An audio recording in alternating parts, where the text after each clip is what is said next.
suis Hervé Lacour, le CTO, donc Chief Technical Officer de Rue du Commerce. Bonjour, je suis Walter Almeida, le fondateur et CEO de Generative Objects.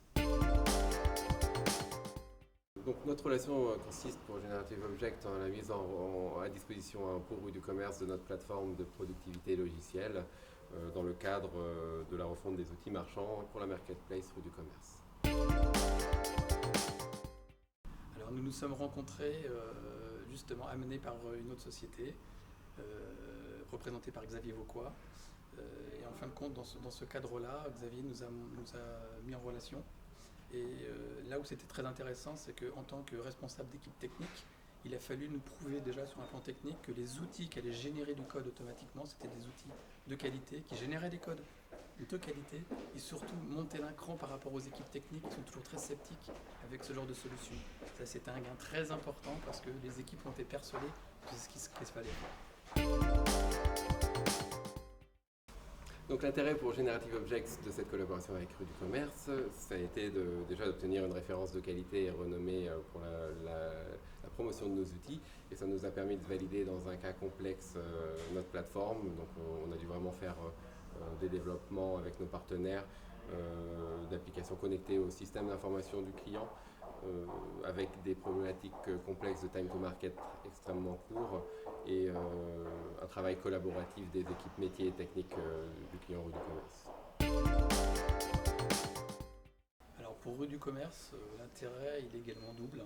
C'est d'abord, je pense que maintenant nous avons à la disposition dans notre batterie d'outils et puis de technologies un outil puissant qui va nous permettre de se focaliser sur notre vrai métier et donc de produire des interfaces de qualité comme je l'ai dit et de déployer de nouvelles interfaces qu'on n'avait peut-être même pas encore imaginées aujourd'hui. Et le deuxième volet en fin de compte de l'intérêt, il n'est pas du tout ici, c'est sur la méthode de travail qu'on a pu mettre en place grâce à l'outil, grâce en fin de compte aux équipes de Walter, où on a pu faire intervenir très très vite les métiers dans la boucle avec de la production d'interfaces qui leur a permis de valider pas mal de choses et surtout on était quasiment certain que nos modifications techniques au niveau de notre système d'information n'avaient absolument aucun impact en fin de compte sur la production des interfaces. Ça c'était parfait. Tout d'abord, avant de dire les facteurs clés de succès, je pense que pour moi c'est un succès. Donc pour moi, pour Rue du Commerce, c'est un succès. Belle aventure. Et là où je voulais aussi intervenir, c'est que je pense qu'on a mis la barre haut. On a mis la barre haut en fin de compte pour Walter. Très beau challenge, avec des résultats qui vont probablement au-delà de ce que l'on espérait. Donc pour moi, c'est quand même très très bien. Ce succès, en fait, j'attribue à deux choses. D'abord, une confiance qui est venue très vite avec ce que a pu nous apporter Xavier Vauquois, ce qu'a pu faire en fin de compte Walter avec mes équipes et les équipes fonctionnelles. Et très très vite, on s'est retrouvés en fin de compte à travailler réellement ensemble, aussi bien les fonctionnels, les techniciens, où des fois c'est très difficile de parler ensemble. Un deuxième point que j'ai trouvé aussi très important dans les facteurs clés de succès, pour nous en tout cas, c'était la réactivité de l'équipe de Walter. C'est-à-dire qu'à chaque fois en fin de compte que qu'on sortait d'une réunion avec la nécessité d'intervenir sur un point quelconque, qu'il soit technique ou au contraire beaucoup plus au niveau de son produit, on a su d'une part faire travailler les équipes de Walter, et on a vu la réactivité, mais c'est surtout aussi les miennes. Parce qu'en fin de compte, ils ont dû être obligés d'être très réactifs. Et ça, j'ai trouvé ça vraiment magnifique. Pour moi, le facteur clé premier du succès, c'est la confiance. C'est quelque part une histoire de feeling. Il faut que les équipes, les gens se comprennent et aient envie de travailler ensemble. Ça, c'est essentiel.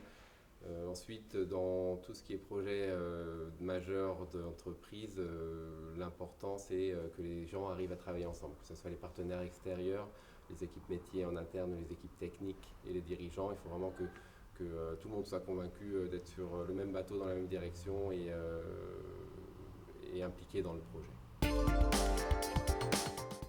Moi, je pense que le conseil, c'est que il est également psychologique. C'est-à-dire, en fin de compte, faut être ouvert. Une petite société qui débarque dans un groupe, en général, ça fait un petit peu le chien dans un jeu de quilles, c'est pas forcément apprécié, il y a des barrières qui doivent tomber. Donc on a parlé de confiance tout à l'heure, mais je crois qu'au-delà de la confiance, il faut quand même qu'on soit très très ouvert, aussi bien les uns que les autres.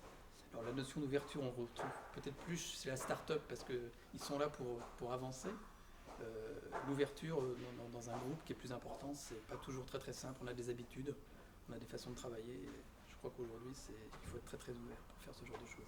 Donc le conseil que j'ai à donner pour réussir ce type de relation, c'est déjà d'innover. Donc, c'est quelque chose en tant que start-up qu'on met toujours en avant puisque c'est vraiment notre valeur ajoutée sur le marché d'aujourd'hui. Donc c'est vraiment d'innover et de trouver les points d'entrée qui marchent dans l'entreprise. Donc vraiment en fonction du produit qu'on développe, savoir à quel interlocuteur parler. Et enfin, c'est peut-être le plus difficile, c'est également de trouver les moyens de donner confiance pour démarrer une relation, surtout avec des PME ou des grands comptes qui vont avoir une certaine frilosité pour démarrer une collaboration avec des acteurs non reconnus par leur service. Voilà, donc dans notre cas, la fondation Fair Business Deal nous a bien aidé pour effectivement casser cette barrière du manque de confiance et de la prise de risque initiale.